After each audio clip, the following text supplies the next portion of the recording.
Eastbound 91, passing the Tustin off-ramp. Probably what's going to happen next. Oh, he's suddenly speeding way up. No?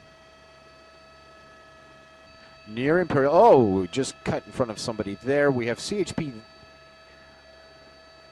Looks like he's going to try to get off at Imperial Highway. No, back on. Boy, this is a desperate driver here. He is. Oh, he's hit that truck. He's hitting.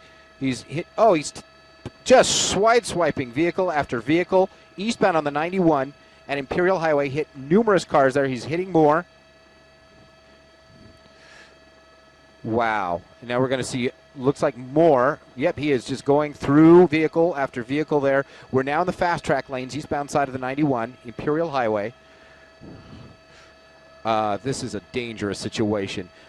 Okay, now here's where we're going to get, we may see some very interesting activity here. We have a full freeway closure up ahead. He's really speeding up. Oh. Boy, the CHP, you see the door open on the CHP unit? Nope. Oh, another vehicle just got slammed by this. That's at least 4, maybe 5 vehicles that I've seen hit now on the eastbound 91 here.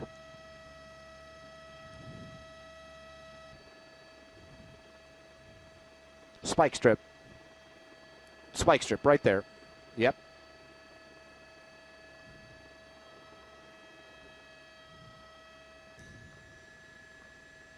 Oh, we're going to see an accident here. It looks like, yep. Oh, he has lost that front tire. He has absolutely lost that front tire. I'm surprised we're not seeing sparks at this point. He is spinning his steering wheel left and right, and we're going to see what happens here. This looks like it may be coming to a conclusion. He is just scraping the side of the car now, apparently having no control over the steering. Oh, he hit some more, looks like some more concrete there. We are in the Santa Ana Canyon. Let's see. We are just, this is just going from bad. Your fast track lanes there on the eastbound side of the 91. You're fast. Oh, there's the sparks. We have not even a remnant of a wheel left on that vehicle. Nothing, yeah. Officers, you can see, look at him trying to accelerate with those rear wheels full speed. They're not going to go anywhere now. So at this point, this is where it's going to get really stressful for the officers because he has no place to go.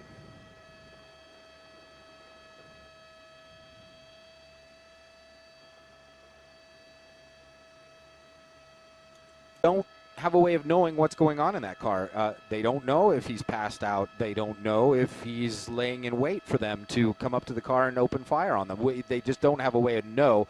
And in the absence of that knowledge, they may want to choose for those vehicles that the SWAT people have are thickly armored. They are, bulletproof in most cases. Yes, and actually I'm going to pan to the west here and show you the eastbound traffic. And I just noticed in that eastbound traffic, I'm also seeing some more police activity coming our way. We're kind of in the dark just as much as you are as to what's exactly going on. I can do a few little things to get in there and look at it, but not too much. What you're seeing is about what we can get right now. Look like almost like fireworks. I see people moving in the dark there. A lot of motion in the dark. They're in the car. That's the back of the car there, I do believe. A suspect wanted in connection with an attempted murder in the Compton area, and the vehicle, in avoiding the other police cars behind it, tried numerous times, weaving in and out of traffic, slammed into other vehicles. A lot of damage done here on the 91 freeway, and a lot of damage done to people's lives and plans for the evening for sure on this Cinco de Mayo. A lot of people just stuck for miles and miles and miles on both directions of this freeway. But the good news here is that suspect has been taken into custody, and as you can see at the bottom of your screen, we have traffic moving through on the westbound side of the freeway.